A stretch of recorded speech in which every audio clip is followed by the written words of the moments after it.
Hello everyone, मैं हूं प्रेम सिंह और लेकर आया हूं आपके लिए एक और नई वर्कशीट। आज हम करेंगे क्लास 9th की साइंस की वर्कशीट नंबर 16। तो चलिए स्टार्ट करते हैं। आज की हमारी वर्कशीट का टॉपिक है atoms and molecule, atomicity and molar mass. आज की वर्कशीट में हम एटोमिसिटी और मोलर मास के बारे में डिस्कशन करेंगे। तो जान लेते हैं किस चिड़िया का नाम है ये एटोमिसिटी।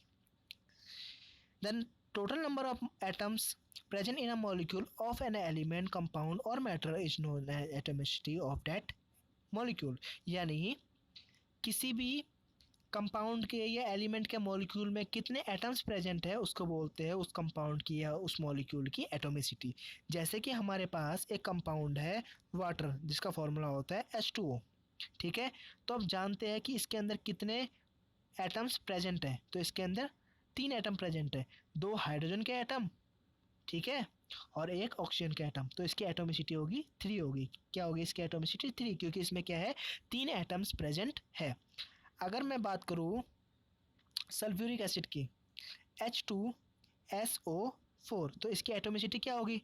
यहाँ पर क्या है, 2 हाइड्रोजन प्रेजेंट है, 2 हाइड्रोजन हो गए, प्लस में 1 सल्फर प्रेजेंट है +1, प्लस में 4 ऑक्सीजन प्रेजेंट है कि नहीं, 4 हो गया। तो इसको प्लस करो, 4 में 1 5 6 7, तो 7 क्या होगी इसकी एटोमिसिटी, क्योंकि इसमें क्या है 7 एटम्स प्रेजेंट है, तो इसकी एटोमिसिटी होगी 7। तो हमने तो जान लिया एटोमिसिटी क्या होता है। ठीक है, अब जैसे कि कोई भी मॉलिक्यूल है तो उसमें अगर 2 एटम्स प्रेजेंट है, जाएगी ऑक्सीजन में O2 है, 2 एटम प्रेजेंट है, तो इसको बोलते हैं क्या, डायटोमिक। अब कोई और मॉलिक्यूल है जिसमें 3 एटम प्रेजेंट है, जैसे कि H2O, इसमें क्या है 3 एटम प्रेजेंट है, तो इसको बोलते हैं ट्राइएटोमिक। क्या बोलते हैं? ट्राइएटोमिक। ओके, तो यहाँ पर हमको मास रेशियो के बारे में दे रखा है, एटॉमिक मास रेशियो के बारे में दे रखा है, A/B दे रखा है। इससे हम क्या निकाल सकते हैं, एटॉमिक नंबर रेशियो निकाल सकते हैं। तो इसको मैंने क्वेश्चन में आपको समझा दिया सही से, वहीं पर हम उसको डिस्कस करेंगे। अब देखिए यहाँ पर कुछ एलिमेंट्स का आपको एटॉमिक मास दे रखा है। ठीक है, इस एटॉमिक मास को हम यूज़ करेंगे जो हम क्वेश्चन सॉल्व करेंगे। ठीक है, तो इसको आप याद भी कर सकते हैं और यहाँ से हेल्प भी ले सकते हैं। तो चलिए चलते हैं इनके क्वेश्चन की तरफ। हमको आज की वर्कशीट में दे रखा है सिर्फ 3 क्वेश्चन जो हम सॉल्व करेंगे एक एक करके। तो इसके सॉल्यूशन की तरफ चलते हैं। तो पहला क्वेश्चन है, व्हाट इज एटोमिसिटी। एटोमिसिटी क्या है? Calculate the atomicity of CuSO4 HCl PbNO3 S8 NaCl H2CO3। तो इन सब की हमको एटोमिसिटी निकालनी है। तो आपके प्रेम सर ने आपको सॉल्यूशन दे दिया है। The total number of atoms present in a molecule of an element, compound और matter is known as atomicity. यानी एक एलिमेंट के, कंपाउंड के, मॉलिक्यूल में जितने एटम्स प्रेजेंट होते हैं उसको बोलते हैं उसकी एटोमिसिटी। ठीक है, अब यहाँ पर दे रखा है हमको CuSO4। तो यहाँ पर एक Cu यानी कॉपर 1 है, कॉपर 1 है, प्लस में सल्फर कितना है 1 है, प्लस में 4 ऑक्सीजन है कि नहीं है, तो 4 ऑक्सीजन है, तो इसकी एटोमिसिटी क्या होगी 6 होगी। इसकी एटोमिसिटी 6 है। वैसे ही HCl, इसमें एक हाइड्रोजन है एक क्लोरीन है, एटोमिसिटी होगी 2। यहाँ पर है PbNO3, एटोमिसिटी 5 है कि इसमें 5 एटम्स प्रेजेंट है, इसमें 8 है, S8 है यानी सल्फर के 8 एटम प्रेजेंट है इसके अंदर, तो इसकी एटोमिसिटी होगी 8। यहाँ पर NaCl है, 2 एटम प्रेजेंट है, एक सोडियम का एक Cl यानी क्लोरीन का, तो हो गए इसकी एटोमिसिटी 2 होगी।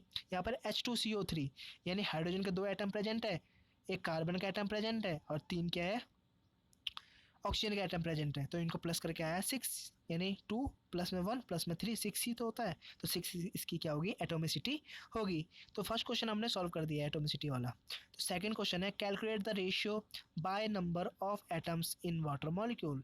यानी रेशियो बाय नंबर हमको फाइंड करना है। ठीक है, तो हम क्या करेंगे, पहले मास रेशियो निकालेंगे। ठीक है, मास रेशियो हमको क्वेश्चन में दे रखा था। देखिए यहाँ पर क्वेश्चन जो हमारा है, यहाँ पर मास रेशियो दे रखा था 1/8। ठीक है, वैसे आप इसको फाइंड भी कर सकते हैं, वैसे हमको दे रखा है यहाँ पर, तो इसलिए हमने सीधा पुट कर दिया। यानी ए जो होता है वो मास रेशियो होता है, ये हमको दे रखा है यहाँ पर 1:8। ठीक है, अब हम करेंगे एटॉमिक मास रेशियो फाइंड करेंगे। ठीक है, तो एटॉमिक मास रेशियो को बी से रिप्रेजेंट करते हैं। ठीक है, तो 1/16।